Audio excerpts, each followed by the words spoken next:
So Assemblage has been invited by Absa to have a group exhibition in September, and basically when they approached us they just said, you know, we want to give you the show that is going to be a showcase of Assemblage and who you are and what you do. So Assemblage is interested in sharing, connecting and creating. Those through some branding strategy workshops, that's actually the promise that we are giving to from our brand is share, connect, create.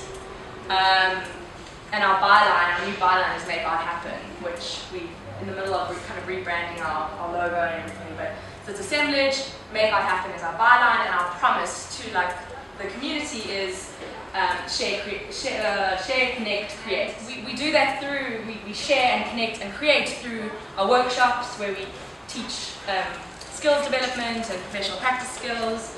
We share, connect, create through our peer mentoring, where we share kind of advice and feedback, and we encourage creation over that 3-month period where you come to peer mentoring.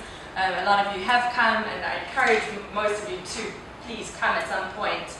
It's a really great process in terms of actually pushing yourself further. Kind of through our exhibitions and through our studio space, I think the people that are here in the studio actually know very much that it's very much about sharing and connecting. So just basically kind of taking those 3 words and stretching them across everything that we do. So all of you here are people that we've worked with over the last 4 years since we started. We actually started in 2010, even though a lot of you probably only started working with us in probably 2011, 12, maybe even more recently. We've selected you guys out of kind of all the hundreds of people that we've worked with over the last few years to be part of this. So just this idea of really, from the get-go, kind of creating this exhibition over the next few months in a very kind of democratic and collective way. What we're going to be doing is we're going to be kind of following like a speed dating process, which I think I did write in the email. Yeah, once all the words are on the boards, we're basically going to go through all the words and find the most common words between the group, basically, and see what the predominant themes and subject matter that is coming out of the group. Okay. And then keywords. Keywords. Don't say keywords.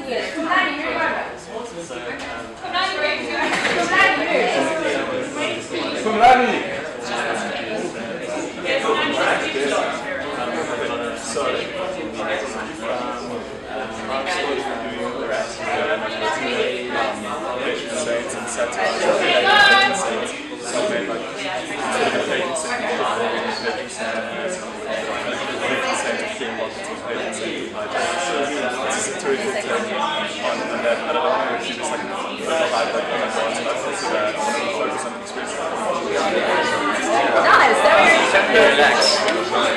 It's getting faster now because you just start breaking it down. Yeah. So did you say from the side?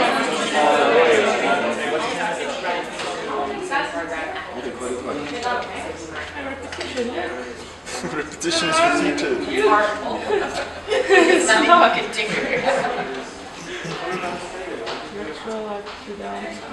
Has anyone seen Twin?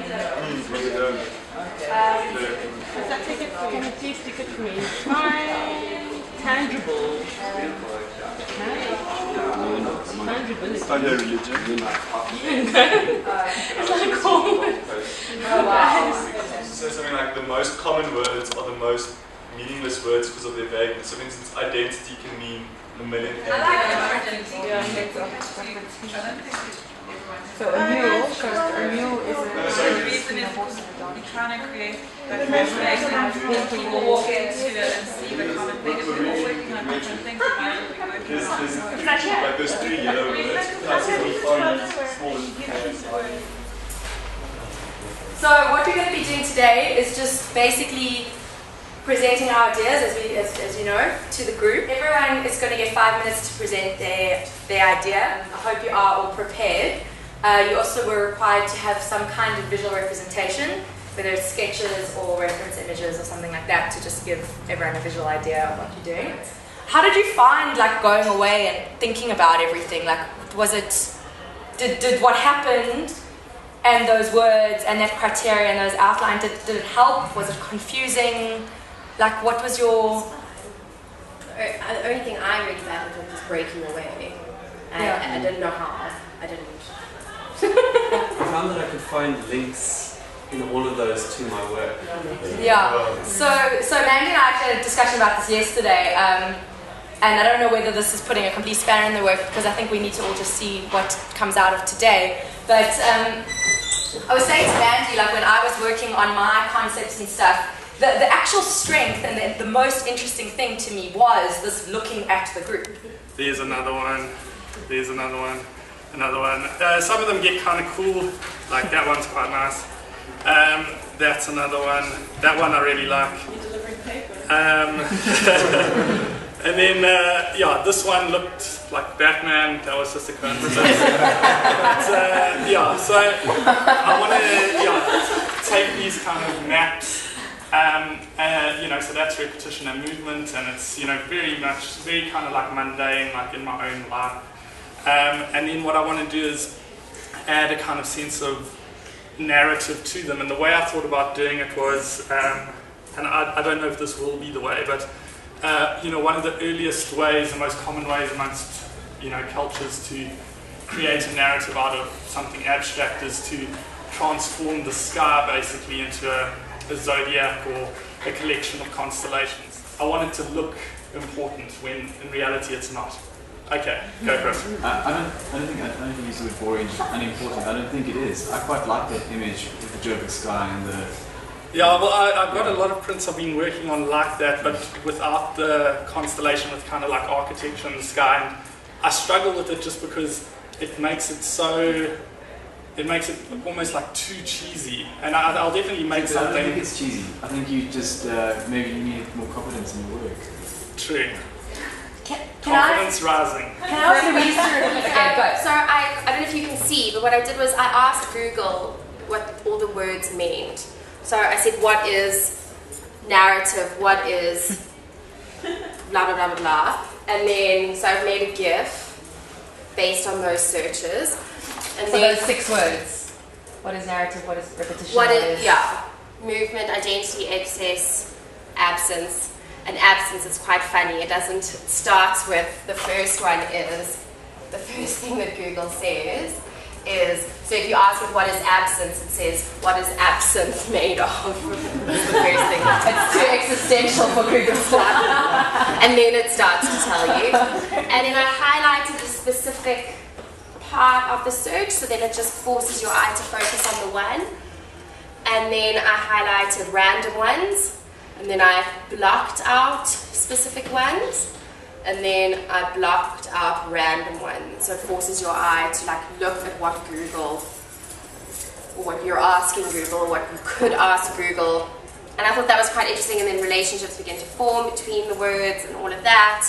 I chose excess and repetition. And when I was analyzing and breaking down those 2 words, I thought about when you program, you make something very specific happen based on certain conditions, and it loops, so there's a repetition. And if you have an excess of repetition, your program breaks often and like it stops working, so you have to put like certain limitations and certain controls in place. It would be really nice for the audience to be able to enter into words. Yeah, and there's something really special about like seeing something visual and being able to control that. Exactly. Can I ask you about the French knitting? Why French knitting as a technique? Like, what is the French knitting and why? It's a communal activity. But it's also is it a European technique, or like how? It's French knitting. You have the thing, and you have it's on the exactly.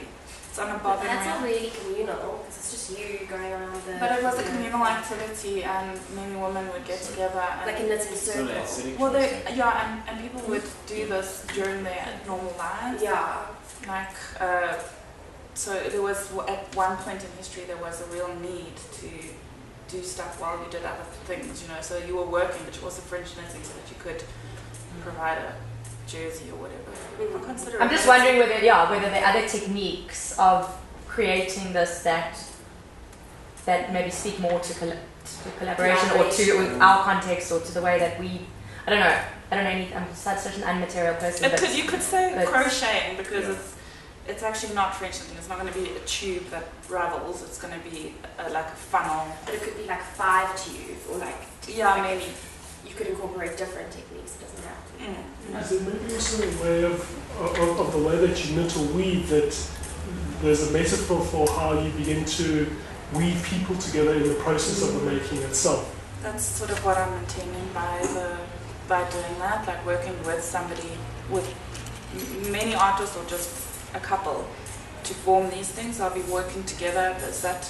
But maybe if you think about the process of how these things are made, that the way it's made also forces people to kind of weave their work together in a way that's making any sense.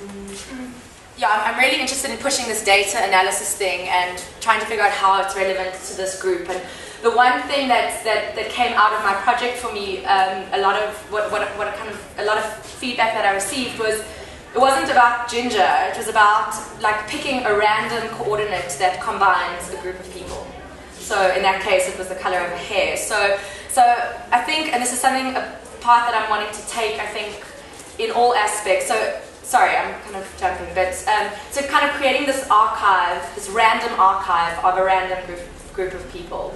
And obviously that element, and then it came from my own identity and that I have this color hair. So I started thinking, well, okay, what is the commonality between all of us? And it's obviously that we're artists, and that's an element of my identity. So what I'm thinking, and it's beyond this project as well, this exhibition, but I think I'm wanting to start creating archives of people that have like obviously the starting point is an element of my identity. I like the idea that you keep the same ones and then you apply it to a different group. So like artist, hair color, eye color, skin color.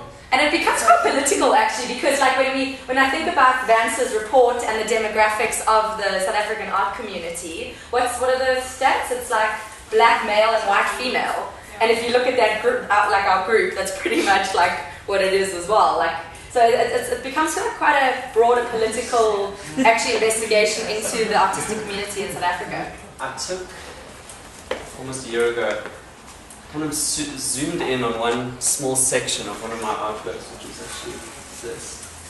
Very good quality photographs done by Anthony. So, you know, I work a lot with the pattern and texture in the body, and a lot of the time it's, you know, the process of actually, let's say, carving a liner, for instance, is you're working flat, like this, on a flat surface, which becomes like this interesting thing of mapping and sort of topography, and it becomes like this aerial view of something. So what I actually did is, almost this entire artwork, I used the same mark making, which is again this kind of repetition and excess. But I was quite interested in this these sort of lines in which this kind of pattern happens. Yeah, like this group, and the looking at the group can start kind of defining its actual meaning, like because aesthetically it's there. Yeah. But then, like, what are the marks and why are they made, and who makes them? And well, that's why I was also thinking it links to your things, because you started generating these patterns out of this very simple thing. Like a lot of these patterns are just generated from sort of single parallel lines. The analog, and I'm doing the digital. Yeah, and that's what I also found was very interesting, is that in relation to Carly's thing, she's generating this sort of processes, but it's a purely digital, like program form. But this, everything I do, it's inked by hand and it's manually run through a press. I like the image, the photographs of the liner being cut. Yeah, they're actually quite interesting. Yes. I realize that most of my ideas come from quotes or from reading books that I buy, and then some ideas that I use from that, and then create a new body of work. So with that said, with the words that we had, I found a lot of it having to relate to what I'm working on.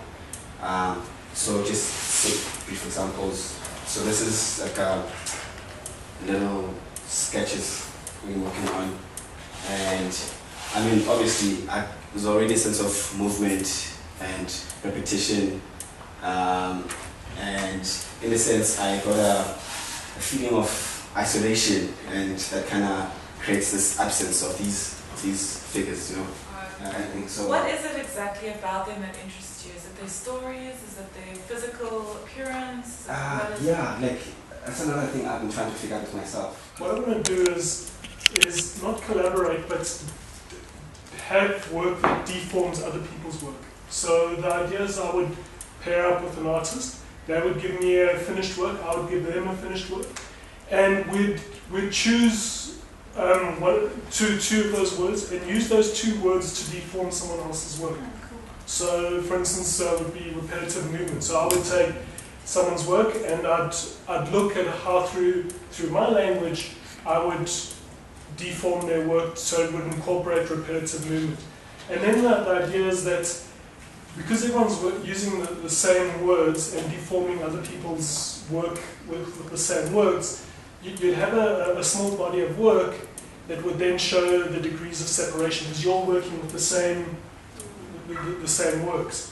So that would then show how even though you're using the same language, you separate it automatically, and you can then see that separation. The other person's doing it, or is it not relevant that how you deform the other person's work? What's the why is it why does the other person need to do it too? Because I want to see how through the same words through using the same words I can see how we are separated, so we get those degrees of separation. What interests me in windows is they've got the same structure as canvas paintings, which is what I work with. There's a frame and there's an image. And then there's also what's interesting about Joburg, there's a sociological theory about broken windows. When the city stops fixing their broken windows, then the city falls to pieces. And then it's also a repetition because it's such a common thing. And so even though a specific industrial building has these windows on this side of town, it will be the same on the other side of town. It will be the same in England where the size came from in the first place. I think there needs to be this the dialogue with the group that's missing, which is maybe something that because you weren't at the first session, maybe that's something that isn't being drilled into your soul, like all of us. Sort of like barbershop style and typography and stuff. So I've drawn this person because I think it's a taxi driver kind of person, because every time when I walk around in Joburg, I see these kind of characters every day and stuff, but different people. But all dress up the same style and stuff, and also they have gold tooth and gold chains and stuff. And they look alike, and also they drink same beers, cassettes, and they smoke. What's this? Steady and bread. Then there's this one, which is a Masaga. It's a Skotani. So it applies to this one. So Skotani, it's a new culture which started when 2004 in Togoza. So now it's trending all over South Africa and stuff. So I'm doing this kind of typical faces because there's a lot of Skotanas and also they dress up the same. So I'm using this kind of format like a barbershop. So what are the words that you're working with? Oh, the words that and the movement, because it becomes a culture. Because with this series, you wanna do typical faces that we see, even what's this, the new trend, the soccer jerseys and stuff. I think maybe we see people who are wearing maybe Orlando Pirates jerseys and the sporty. Then you will see another person just the same. That's also a repetition though. Yeah, repetition. So the selfie is what makes identity vulnerable on social media, but in general people see that, at least with the group here, seem to be talking about, posting around, tweeting about things that are in common with other people, things that other people can relate to. So they'll post memes, they'll post things about exhibitions. Even people who were on the show at any point would say, come and see our show, come and see us. They wouldn't say, come see me. And that was really interesting to me. So I'm very keen on proposing that on the Absa Tower, because for this exhibition, that's the true north, that's our true north for the next couple of months. And so Absa Tower is our true north, and I thought we could, I'd like to make a proposal to use the big LCD screen. Wow. So you would live stream anything that we anything in common, so to be the trending, on Twitter, there's the trending, you can search something that's trending. Yeah. So what is trending amongst us? Well, what I'm interested in is how people put images out there, not necessarily content, the actual image itself, because I feel that there's the person, the personal's come into question there, where there's this almost mass social voyeurism. I don't know if you guys agree, but that's how I view it. What I want to do, I want to subvert that process in a way, and I've been having a conversation with Louise about privacy and who owns images on Twitter or Facebook, and how can I use them? And legally, there are some problematic things I've come across, and so instead of grabbing photos and using them directly with my work, which was what I've been experimenting with the last few months, and I've had some interesting results. What I thought, which is what I want to go with, is I wanted to create my own Instagram or Facebook, but I wanted to do it in my way, my own low-tech way. Some way to gather images so they belong to me and I can use them however I wanted. So I thought about giving a group of people, I'm thinking you guys, disposable cameras. And the way, and using them as your social media device, maybe instead of or alongside your camera on your phone. What if we're not a selfie taker generally? Well, maybe try. Unlike Bevan. It's quite interesting to look coffee all the time. There's elements. Yeah. Oh, so it's not only like yourself; it's something that you would have done. So whatever you would Instagram. Yeah, or your dog. Now you can still Instagram it. But I take photos of my dog. I don't know if you saw them. I've got you do put a bit too many. What are your words? They are narrative movement. But also, I have another idea as well, is I'm getting hundreds of these little plastic architectural men. And when I saw these architectural men, I thought of this exhibition, and it was about repetitive absence, or the absence of identity. And they're all white, and they all move in one direction, and they would create an image. Again, they created in my head a circle. So I'd like to get away from the circle. But I don't know how that could be collaborative. I'm feeling quite strongly about these little white men that they all do the same thing. And I thought of them being on a life ring, like a lifeboat, kind of floating. And quite large. I work from photographs that I take, and then I make paintings. I make oil paintings and I make watercolors. And what I realized after last time is my work is very self-centered. So I was thinking, well, how do I challenge myself? How do I shift myself out of what I'm doing? And I think the biggest thing is to shift the images I'm working with and where I'm getting those images from, and the implications behind that. Because for me, it's a lot about the images themselves and how it relates back to myself that my work's about. So what I propose to do is that each of you take only one photo, either however you want to take it on your phone or camera, and you send it to me, WhatsApp or email, of your everyday journey. It could be absolutely anything. Just one photo. One photo. What I do, I'm going to do two things, or I propose to do two things. I do lots of little watercolors, an idea, where I work from like one image, and they're very I don't care what part of my journey she gets. Yeah. Okay, I'm a photographer, maybe that's why I'm like, I think that's better be a nice photo. What Carly just said is, I think that's maybe, I don't know if it's the rest of the group, but that's what I was feeling, like, what importance does it have to me? I'm not taking a selfie, so I don't have to check that I look okay. I'm not taking a photo of like my bedroom. My idea is very simple, and it's based on the degrees of separation. There's some sort of like, the theory says that like I have a brother who has a friend. There's like some sort of however tentative connection between the two people. So very literally, I want to take tins, and then you have like little tin telephone with a string in between, and then use that as my object. So and then just like what everyone's been doing now the whole time is that I want to take something from each artist and then cast a tin cup in that. So for instance, Bevan, if he could give me, I don't know what it is. If Bevan could give me a handful of lino carvings, and I can find a way to cast those into the form of a tin cup. I sound so excited. Thanks for all being here and for not being too late compared to Louise. No, I'm joking, she's pregnant.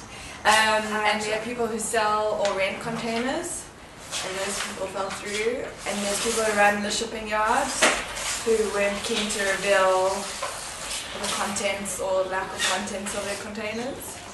And then there's the people in customs and packaging. I went to Grimrod, who showed me around, gave me a yellow vest. That's so fun.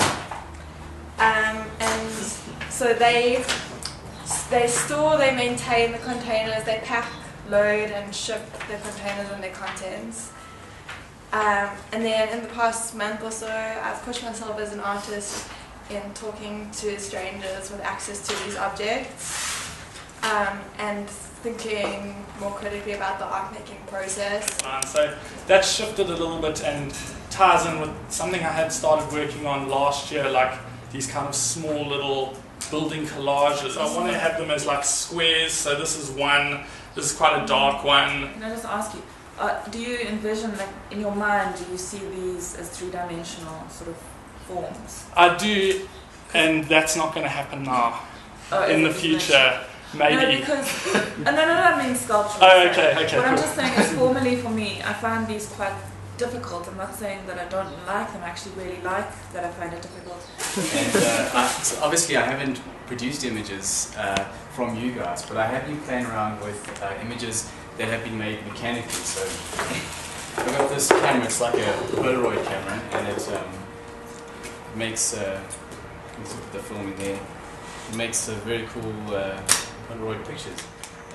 My concept was just building my own store of images. I wanted to subvert that idea of instant sharing and go back to an image as a photograph. A photograph in this camera. That's the early image of that picture. It's the only record of that. I really like that they are almost like just drawings in space, and they are sort of present but also very absent, like you might not even realize there's something inside the cube until you get quite close to it. When they lit, does somebody have a cell phone with a torch on it? No, I think they really work like this actually. I mean, even when they were sitting over there, I kind of looked over there and I thought they were just empty boxes. And then when you actually see this beautiful, delicate thing inside, I think it's nice that it's so delicate, because if it is too sort of full, like you said, you don't want too much in there. You do want to be able to kind of be drawn in by that kind of almost transparency of it. Maybe you can try one and then you can always reduce it. So my instructions were for you guys to take photos of your journeys, and almost everyone did it. Unfortunately, I only got some of the photos on Monday still. There's one person's room who still hasn't sent their photo to me, and there's at least two who aren't here that have it. But what you did send me are really cool, and I'm quite excited. I was quite interested that they're all very city photos. Like, you guys spend a lot of time in the city, which is interesting.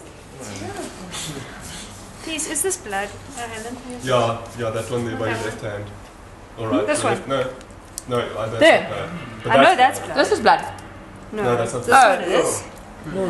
So this is just like a couple of tests that I've done, and so little like logos, but it's not. It's like, you know how on Facebook I work at the British Council, and everyone who emails you eventually adds you on Facebook. I don't know why, but it's really interesting to see how many friends in common you have with all these art people. So basically, it's like friends in common with those, and I'm making this merchandise that's basically I wanted to have the number like 30 friends in common with those, and then you come, like I have little stores, you come, you type in into like a phone, an iPad or a computer, have like stuff there, and like maybe get some first years to help me out, and they type in your name, and you see, okay, I've looked up, now I have so many friends, I deserve a little notebook that has 30 friends in common with those printed on it, but then that restricts it. I mean, you have to have that number, so I'm gonna like get like bags and stuff, and pens and t-shirts, and like I may require some sponsorship if you guys know any. Like, for example, shirts, you could say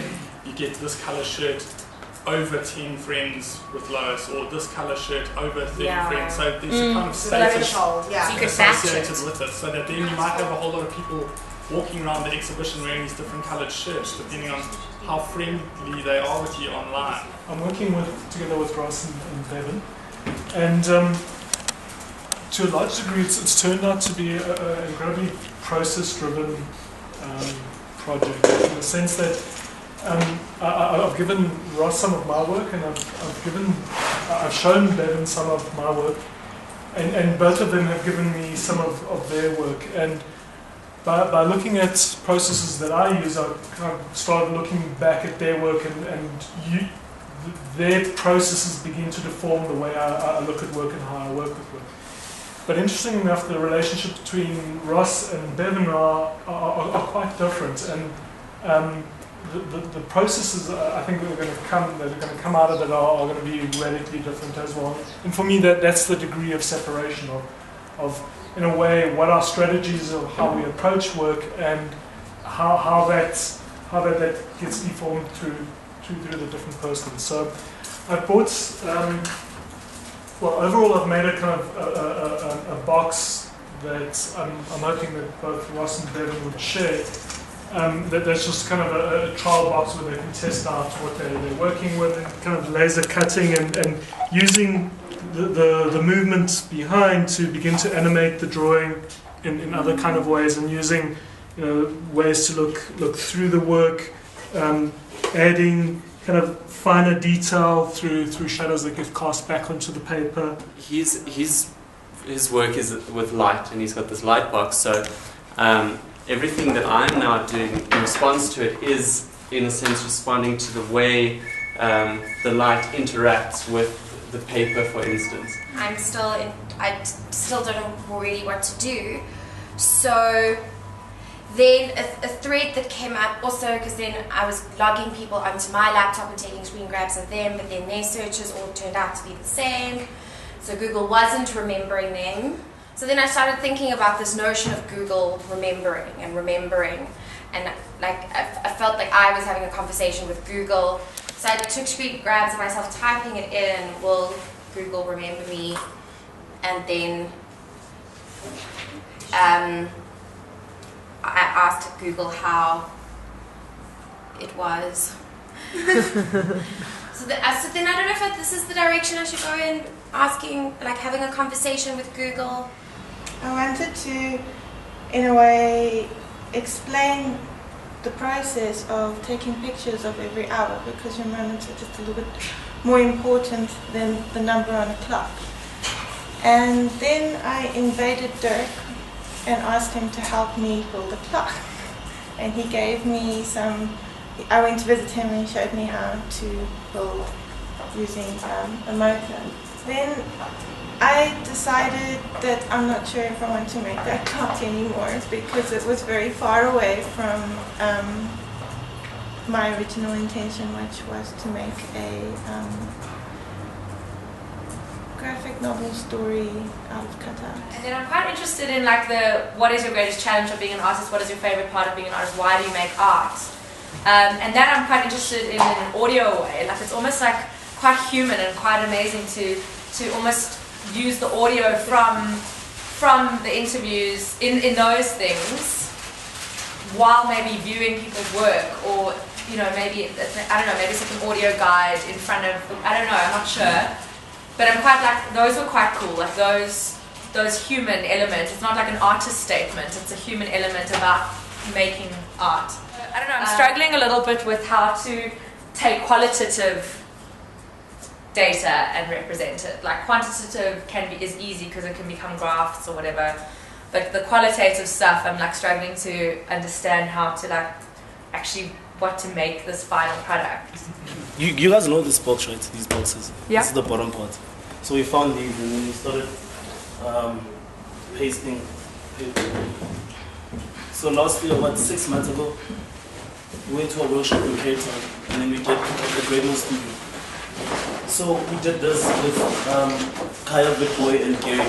So we didn't have, so when we were working with this, we found ourselves working together without, so like with the small paintings, Isaac works by himself. I can't really put like a mouse there, or So we thought we should use stencils to do the portraits, because we work together then. So I do the cutting, we both do the cutting, and we do layers of color. And instead of painting, we'd rather use a stencil. To talk about that thing, we have 2 tin cups and a string between them, which is like a primitive telephone. So it's quite straightforward. This is Louise, who gave me scraps of paper, and like I made a little paper mache cup. I'm not super happy with it. I might do another one, but anyway, that's the first one I did. And this is Bevan. And the thing that I've done is I've only used the material she gave me and glue, but I mean I haven't used anything else. It's just Louise's paper. It's just interesting because also Bevan his work isn't copper, but he uses copper to make his work. And then I completely change what he does with it. So whatever, maybe it's interesting that they just have 17 things made from only the material that I was given by people.